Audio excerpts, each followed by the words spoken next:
नमस्कार बहुत स्वागत है आपका। मैं हूं रीनू। कांग्रेस और गुटबाजी दोनों में चोली दामन का रिश्ता रहा है। आए दिन पार्टी में हो रही खींचतान का एक और नमूना जबलपुर में एमआईसी गठन की बैठक को लेकर मिला। दरअसल नगर निगम में महापौर जगत बहादुर सिंह अन्नू ने अपनी टीम का गठन किया। 10 सदस्यीय एमआईसी की टीम में विधायक संजय यादव के एक भी पार्षद का चयन न होने पर उन्होंने सार्वजनिक तौर पर पार्टी की जमकर खिंचाई कर डाली। अपना दुखड़ा सुनाते हुए मीडिया के सामने कांग्रेस विधायक संजय यादव ने कहा, यहां तक कह दिया कि कांग्रेस पार्टी अब ओवर कॉन्फिडेंस में आ गई है।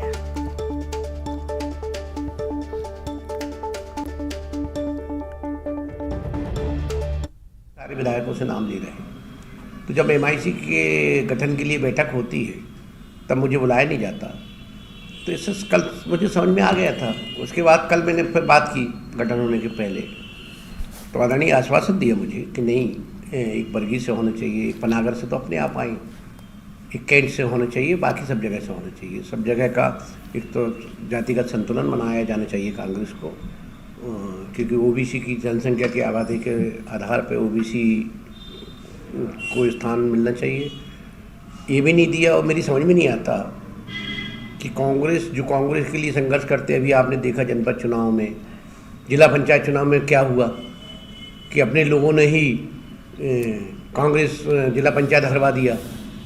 इसकी आप जांच पड़ताल तो करो, क्यों कांग्रेस को कमज़ोर करना चाह रहे हैं। जो कांग्रेस को कमज़ोर करना चाहते हैं उनकी बात ज़्यादा सुनी जाती है, और जो लोग कांग्रेस को मजबूत करना चाहते हैं उनकी कोई सुनवाई नहीं होती। तो हम लोग किस मंच पे बोलें?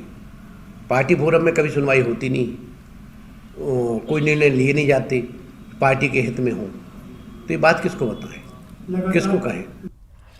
तो सुना आपने, कई सारे आरोप लगातार संजय यादव लगा रहे हैं और ज्यादा जानकारी के साथ संवाददाता प्रतीक अवस्थी जबलपुर से लाइव जुड़ गए। जब प्रतीक, एमआईसी की बैठक गठन हुआ और गठन के बाद देखा जा रहा है कि कांग्रेस विधायक संजय यादव अपनी ही पार्टी पर भड़क गए।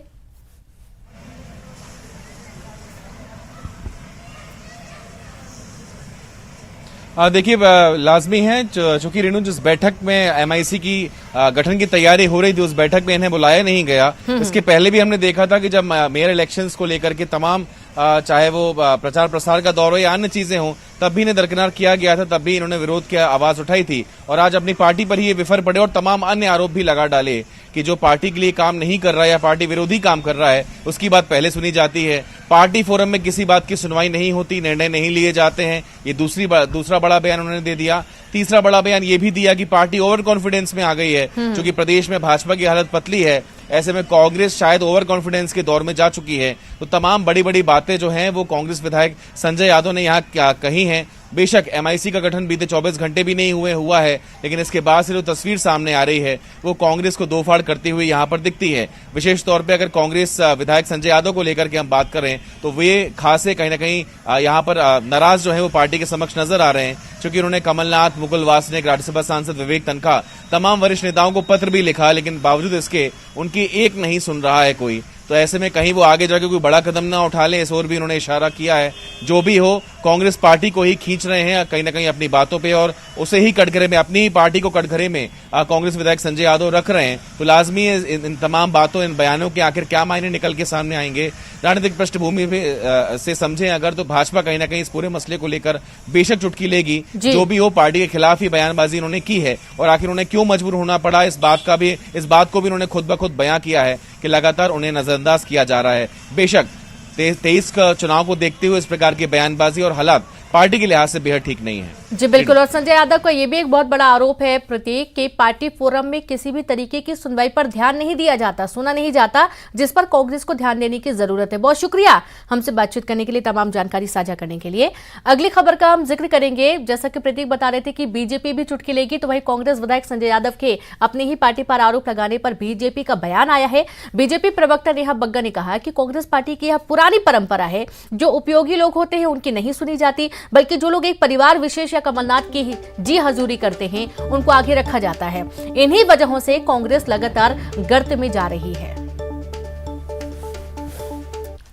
बहुत पुराना कल्चर है कि जो उपयोगी, जो समझदार, जो संगठन की दृष्टि से कार्य करते हैं उन कार्यकर्ताओं को कांग्रेस जो है वो दरकिनार कर देती है, और जो पट्टे हैं या जो जी हजूरी में लगे रहते हैं, चाहे एक परिवार की चाहे कमलनाथ जी की, उनको आगे प्रमोट करने का काम करते हैं। और इसका प्रत्यक्ष उदाहरण जो है उनकी पार्टी के जबलपुर से जो विधायक हैं संजय जी, उन्होंने स्पष्ट सामने कहा है कि MIC की बैठक में उनको बुलाया नहीं गया।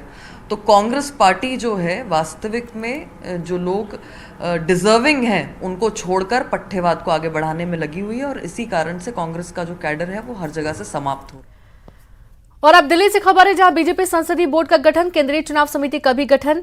MP से सत्यनारायण जाटिया को बड़ी जिम्मेदारी दी गई है। केंद्रीय संसदीय बोर्ड में किया गया शामिल, केंद्रीय चुनाव समिति में जाटिया का नाम शामिल किया गया है।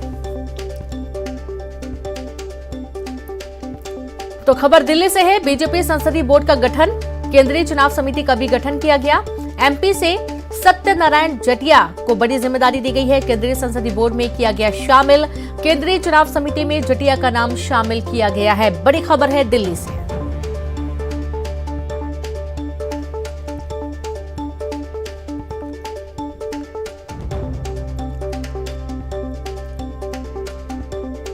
तो बीजेपी संसदीय बोर्ड का गठन हुआ और केंद्रीय चुनाव समिति का गठन किया गया।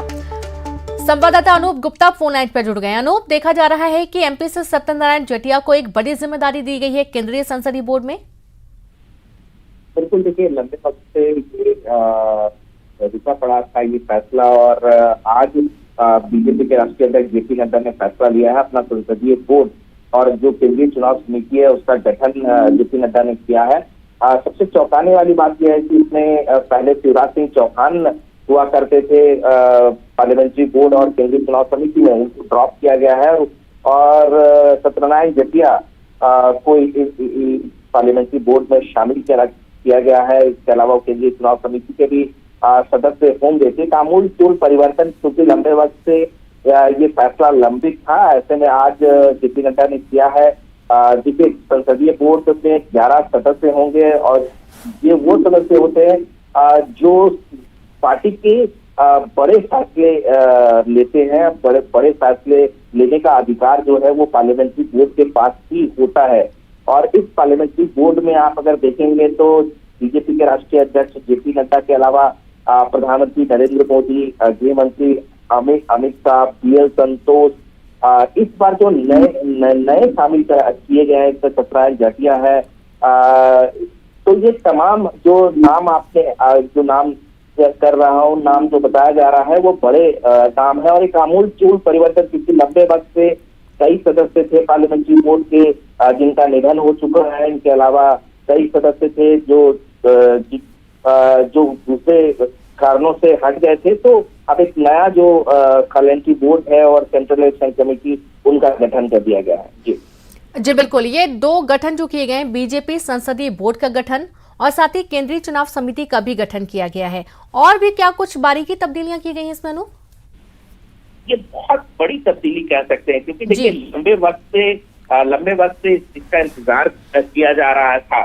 क्योंकि अगर आप सेंट्रल इलेक्शन कमेटी में अभी अगर हम देखेंगे तो उसमें भी बहुत परिवर्तन देखने को आपको मिलेगा। इसके अलावा जो पार्लियामेंट्री बोर्ड है उसमें बहुत परिवर्तन देखने को मिलेगा। अगर आप नामों की अगर बात करें तो देखिए इसमें साउथ में इससे BS येदियुरप्पा को शामिल कराया गया है। इसके अलावा अगर नॉर्थ ईस्ट से सर्बानंद सोनोवाल है, इसके अलावा K लक्ष्मण है, इकबाल सिंह लालपुरा है, सुधा यादव, सत्यनारायण जाटिया, ये तमाम ऐसे नाम हैं जो पहली मर्तबा पार्लियामेंट्री बोर्ड के सदस्य होंगे। तो अपने आप में बड़ा कह सकते हैं। इसके अलावा जो केंद्रीय चुनाव समिति, क्योंकि जो विधानसभा और लोकसभा के में जो टिकट का बंटवारा होता है, बीजेपी उसके लिए एक कमेटी है जिसे केंद्रीय चुनाव समिति कहते हैं, उसमें भी आमूलचूल परिवर्तन उन्होंने किया है। उसमें अब भूपेंद्र यादव, देवेंद्र फडणवीस, ओम माथुर जैसे नेता भी उस केंद्रीय चुनाव समिति में होंगे। इस कह सकते हैं कि बड़ा परिवर्तन, और कह सकते हैं कि जो लंबे वक्त से रोका पड़ा था उसका फैसला आज बिल्कुल बहुत शुक्रिया आपका अनु, तमाम जानकारी साझा करने के लिए।